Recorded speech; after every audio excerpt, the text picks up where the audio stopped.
మీలో ఎంతమందికి తెలుసో నాకు తెలియదు, కానీ గడిచిన 2 వారాలు కోవిడ్ పాజిటివ్ వచ్చి నేను ఇంట్లో ఉన్నాను. అందుకే మందిరానికి రాలేకపోయాను. ఆ సమయంలో పాజిటివ్ అని రిపోర్ట్ వచ్చింది. అయితే సిటీ స్కాన్కి వెళ్ళాను. ఎందుకంటే సిటీ స్కాన్కి వెళ్తే ఎగ్జాక్ట్గా మన లోపల ఎంత ఇన్ఫెక్షన్ ఉందో తెలుస్తుంది అనమాట. సో సిటీ స్కాన్కి వెళ్ళినప్పుడు రిపోర్ట్ ఏమని వచ్చిందంటే 1 అని వచ్చింది. 1 అంటే హైలీ అన్లైక్లీ ఫర్ కోవిడ్ అని, అంటే కోవిడ్ లేదని. అంటే టెస్ట్లో ఏమో కోవిడ్ ఉందని వచ్చింది, స్కానింగ్ చేస్తే ఏమో లోపల ఏమీ లేదు. ఆ తర్వాత 2 రోజులే నాకు నీరసం ఉందండి, 2.5 రోజులే. నాతో చాలామంది చెప్పారు ఏమనంటే, కోవిడ్ వస్తే నిద్రపోతూనే ఉంటారు, బాడీ చాలా వీక్ అయిపోద్ది, ఏమీ చేయలేరు, చాలా బలహీనం అయిపోతారు. కేవలం 2.5 రోజులే బలహీనత. ఆ తర్వాత నుంచి దాదాపు నేను ఆల్మోస్ట్ హెల్దీ పర్సన్ లాగే ఉన్నాను. ఆ సమయంలో ఒక డాక్టర్ గారితో ఫోన్ చేసి మాట్లాడినప్పుడు ఆ డాక్టర్ గారు ఏమన్నారంటే, మీరు దేవుని సన్నిధిలో ప్రతిరోజు చేసుకున్న ప్రార్థనలు ఈరోజు మీకు శక్తినిచ్చాయని. హల్లెలూయా. ఆ రోజు దానియేలు కూడా సింహాల బోన్లోకి వెళ్ళినప్పుడు రాజైన దర్యావేషు ఒక మాట అంటాడు, అనుదినము నీవు తప్పక సేవించుచున్న దేవుడు నిన్ను కాపాడాడు. మనం అనుకోవచ్చు కొన్నిసార్లు, ప్రతిరోజు దేవుని సేవిస్తున్నాం, ప్రతిరోజు దేవుని ఆరాధిస్తున్నాం, ఇంత పట్టుదలగా, ఇంత శ్రద్ధగా, ఇంత సమయాన్ని వెచ్చించి, ఇంత ప్రేమగా దేవుని స్తుతిస్తున్నామే, దేవుని మందిరానికి వస్తున్నామే, దీనికి ఏమన్నా ఫలితం ఉంటుందా అంటే ఖచ్చితంగా ఉంటుంది. ఎప్పుడంటే అనుకోని విపత్తు నీ జీవితంలో వచ్చినప్పుడు నువ్వు నమ్మకంగా దేవుని వెంబడించిన దినాలు, నువ్వు నమ్మకంగా దేవుని సన్నిధిలో చేసిన పరిచర్య, నీవు నమ్మకంగా దేవుని ప్రేమిస్తూ నీవు ఇస్తూ వచ్చిన ప్రతి కార్యాన్ని దేవుడు లెక్క పెట్టుకొని నీ పక్షంగా ఖచ్చితంగా కార్యము చేస్తాడు. నా జీవితంలో అయితే గడిచిన 2 వారాల్లో నా అనుభవం అదే. నాకు పాజిటివ్ రాగానే జాన్ వెస్లీ గారు అన్నారు, నీకు పాజిటివ్ వచ్చిందని, నాకు చాలా బాధగా ఉందని. సరే, నేను హోమ్ క్వారంటైన్ అయిపోయాను. వెళ్ళిపోగానే రూమ్లోకి దేవుని అడిగాను, ప్రభువా నాకు ఒక వాగ్దానం దయచేయను, నాకు వాగ్దానం ఇస్తే నేను ధైర్యం పొందుకుంటాను. ఎందుకంటే దేవుని వాగ్దానాలు తప్ప మనకి బలము ధైర్యము ఇంకొకటి లేదు.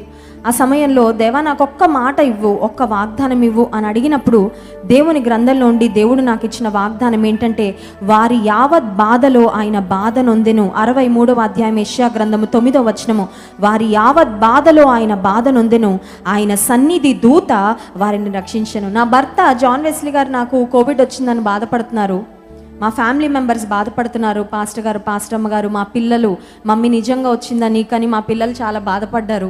ఆ తర్వాత చాలామంది మీలాంటి దేవుని బిడ్డలు, మన సంఘ బిడ్డలు అందరూ కూడా చాలా నా కోసం ఆలోచించారు.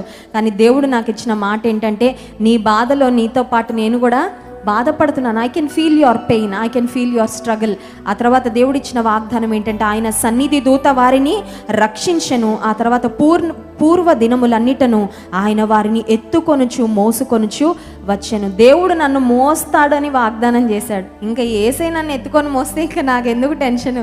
నిజంగా చెప్తున్నానండి, 2 వారాల్లో దేవుడు నిజంగా నన్ను ఎత్తుకొని మోసాడంతే. ఆయన నన్ను ఎత్తుకొని మోసాడు. ఎందుకు ఈ మాట చెప్తున్నానంటే, అనుదినము దేవుని సన్నిధిలో మనం చేస్తున్న ప్రార్థన, మనం చేస్తున్న స్తుతి ఆరాధన, దేవునికి మనం అర్పిస్తున్న కానుకలు, దేవునికి హృదయపూర్వకంగా నీవు చేస్తున్న ఏ పనిని కూడా దేవుడు దృష్టించకుండా ఉండడం లేదు. ప్రతిదానికి తగిన ప్రతిఫలము నీకు ఇస్తాడు, తగిన బహుమానం ఇస్తాడు. నీ రివార్డ్ ఆయన దగ్గర ఉందంట. మనకివ్వడానికి ఆయన వద్ద బహుమానము ఉంది. కళ్ళు మూసుకొని 2 చేతులు ఆకాశం వైపెత్తి, నా తండ్రి నీవే, నా దేవుడవు నీవే. ఒకవేళ నీ తల్లి, నీ తండ్రి నీకు దగ్గర ఉండొచ్చు, లేకపోవచ్చు. ఒకవేళ ఈ లోక తల్లిదండ్రులు మనకి సహాయం ఒక లిమిట్ వరకు, ఒక పరిమితి వరకు చేయగలరేమో, కానీ నీ పరలోకపు తండ్రి, నిన్ను ఎత్తుకొని మోసే తండ్రి, నిన్ను చూస్తున్న తండ్రి, నిన్ను అర్థం చేసుకునే తండ్రి, నీ మనస్సును, నీ వేదనను, నీ బాధను, నీ కన్నీటిని చూస్తున్న తండ్రి. చెప్దాం, నా తండ్రి నీవే, నా దేవుడవు నీవే.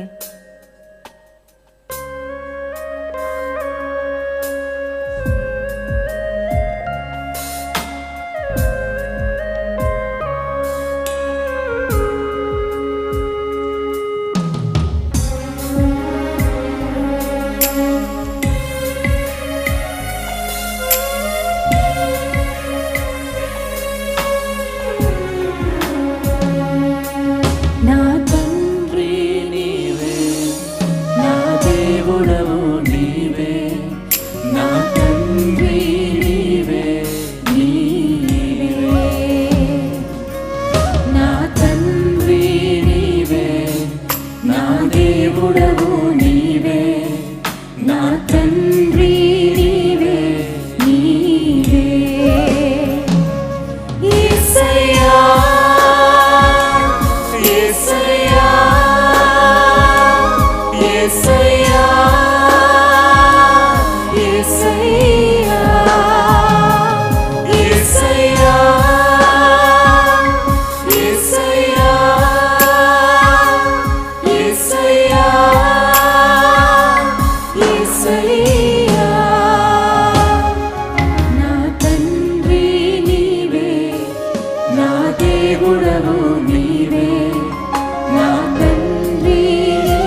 తప్పటడుగులు వేయకుండా, తడబడి పడిపోకుండా నిన్ను నిలబెట్టేవాడు ఆయన. నీ పరలోకపు తండ్రి నిన్ను పడగొట్టేవాడు కాదు, నీ తల ఎత్తేవాడు, నిన్ను నడిపించేవాడు, నీ చేయి పట్టుకునేవాడు, నిన్ను ఎత్తుకొని మోసేవాడు. అయ్యా పరలోకపు తండ్రి, నీ చేతులకు నన్ను నేను అప్పగించుకుంటున్నా ప్రభు, నన్ను నడిపించు.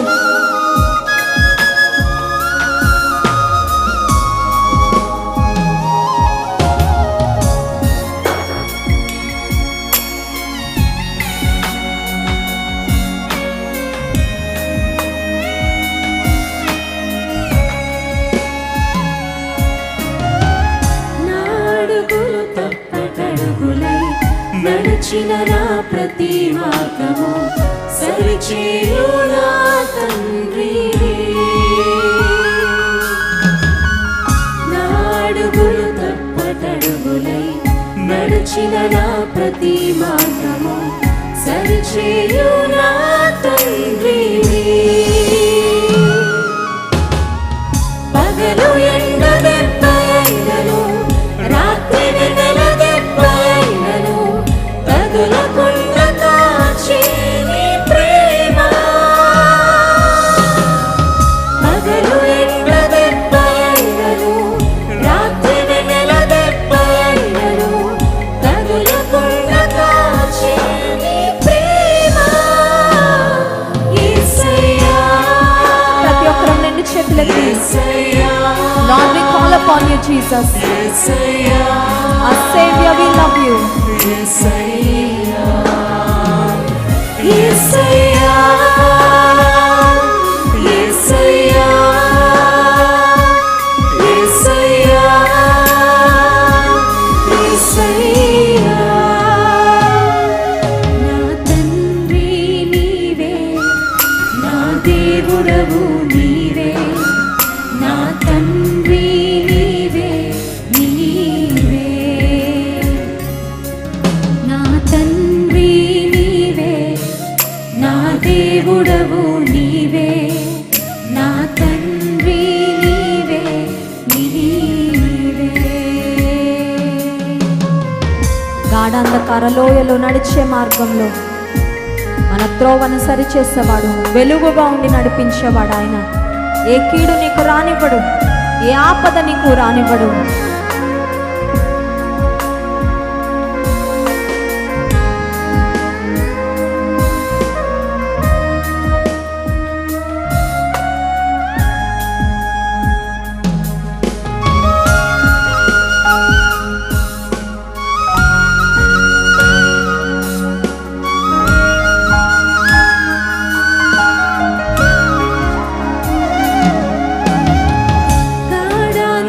గాఢాంధకారలోయలో నీ నడచు ప్రతి వేళలో తోడున్న నా తండ్రివి.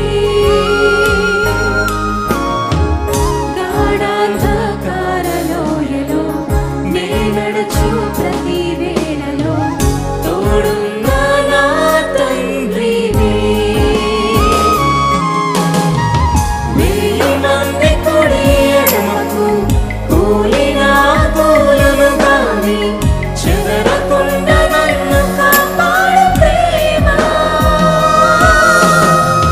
వెయ్యి మంది కుడి ఎడమకు కూలినా కూలును గాని చెదరకుండా నన్ను కాపాడు ప్రేమ.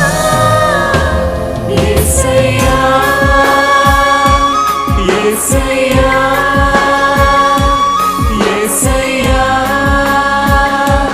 యేసయ్యా, యేసయ్యా, యేసయ్యా, యేసయ్యా, యేసయ్యా. నా తండ్రి నీవే, నా దేవుడవు నీవే, నా తండ్రి నీవే, నీవే, నా తండ్రి నీవే, నా దేవుడవు నీవే, నా తండ్రి నీవే. ఆఖరుగా అందరూ రెండు చేతులెత్తేసయ్యా. యేసయ్యా, యేసయ్యా,